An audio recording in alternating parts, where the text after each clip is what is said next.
دوستوں کسی دوسرے انسان کو ڈیل کرنا سب سے زیادہ ٹیکنیکل کام ہے اگر سمجھا جائے اور غور کیا جائے، کیونکہ ہر انسان حقائق کی جستجو میں ہوتا ہے اور آسانی سے دوسرے سے قائل نہیں ہوتا۔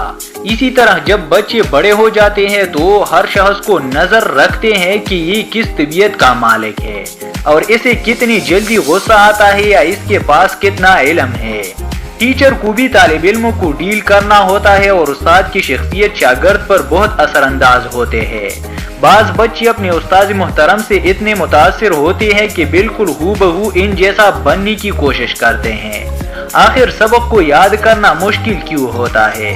اس کی کچھ وجوہات ہیں، بعض بہت ہی معمولی ہے مگر وہ بنیادی وجہ بن جاتی ہے۔ جیسا کہ اگر شاگرد کو اس بات کا علم نہ ہو کہ نصاب کتنا ہے، اور یہ اس صورت میں ہوتا ہے جب وہ باقاعدگی سے اسکول نہ آئے۔ نمبر 2، اسکول کالج میں دیر سے آنے سے آپ لیکچر کا کچھ حصہ سمجھنے سے قاصر ہو جاتے ہیں اور ہو سکتا ہے کہ وہی سب سے اہم پوائنٹ ہو۔ نمبر 3، استاد صاحب کی طرف توجہ نہ دینا اور دوستوں کے ساتھ باتوں میں مشغول رہنا۔ نمبر 4، جو بات مشکل ہو اسے پوچھنے سے کترانا کہ میرے باقی ہم جماعت اور استاد کیا گمان کریں گے۔ نمبر 5، لیکچر کا اہم نکات کو نوٹ کرنے کی بجائے کتاب کا صفحہ نمبر اور پیراگراف ہی ڈھونڈتی رہنا وغیرہ۔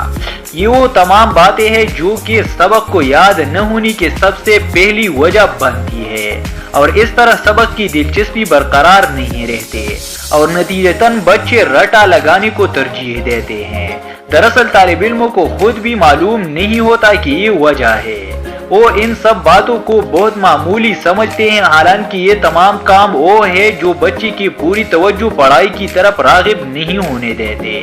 ایک سادہ سی مثال ہے کہ ہم کوئی بھی کہانی دلچسپی سے پڑھے یا کوئی ٹی وی پروگرام دیکھے تو ہمیں وہ یاد رہتا ہے اور بچوں کو بھی وہ یاد رہتا ہے۔ کیوں؟ صرف ایک بار دیکھنے، پڑھنے اور سننے سے نہیں، بلکہ اس کی وجہ توجہ ہے۔ صرف توجہ، اگر ہم توجہ سے کہانی نہ پڑھے تو وہ بھی ہمیں سمجھ نہیں آئے گی۔ لہذا کسی بھی کام کو کرنے کے لیے توجہ اور دلچسپی بہت ضروری ہے۔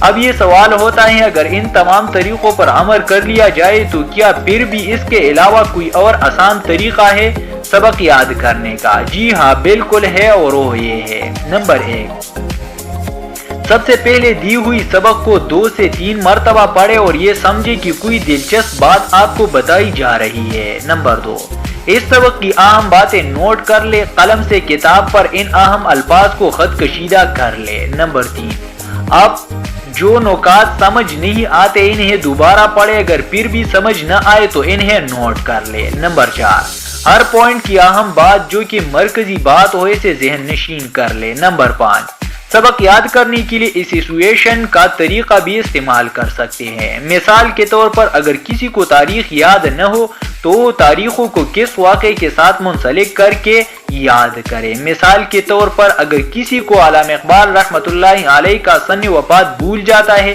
تو اسے چاہیے کہ وہ اسے اس طرح یاد کرے کہ پاکستان 1947 میں بنا اور پاکستان کے بننے کے 11 سال قبل علامہ اقبال رحمہ اللہ وفات پا گئی تھی، تو پاکستان کے قیام سے علامہ اقبال رحمۃ اللہ علیہ کے سن وفات کے درمیان ایک تعلق بنا دیا اور اس طرح یہ آسانی سے یاد ہو جائے گا۔ نمبر 6، اسی طرح جگہ اور موقع کے مطابقت سے بھی سبق کو یاد کر سکتے ہیں۔ نمبر 7، لیکچر کی اہم باتوں کو ضرور نوٹ کر لے اور سبق یاد کرنے سے پہلے وہ پڑھ لے۔